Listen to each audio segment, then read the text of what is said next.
Hello, everyone. I hope you're all doing well. I'm really excited to share something amazing with you today. Have you ever been in a situation where you needed to translate an entire web page but wanted to keep some text in the original language?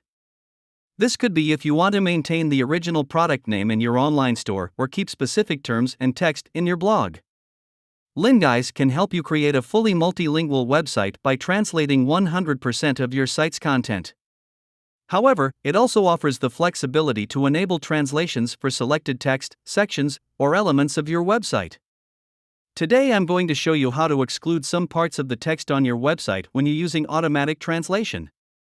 Now, let me show you how it works right away.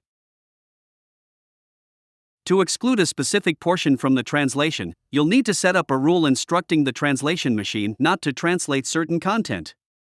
To accomplish this, go to the Linguise dashboard and navigate to the Rules section. In this area, you can manage your existing rules and create new ones for Linguise. Start by adding a new rule. Simply click the designated button. Make sure to select the type of rule as text ignore, as this allows you to apply the rule only to the text portion. Next, proceed to the Text to Ignore section. Here, specify the type of text you wish to exclude from translation on your web pages, such as brand names, headlines, or quotes, among others. You also have the option to choose whether to apply this rule to a specific URL or to all the URLs on your website. If you choose a specific URL, the content on that URL will be excluded from translation, while the others will still be translated. The same applies to the languages. Once you've applied the rule, you can verify the result on your website. As you can see, the text you selected earlier will not be translated and will remain in its original language, in this case, English. To be more precise in excluding specific text on your web page, you can make use of the HTML CSS tool.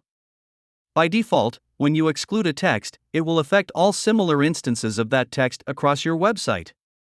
However, with the CSS selector, you can target and apply this rule to a specific section of your content. Let me illustrate how this works. For instance, I want to exclude the word episode from the translation on my web page.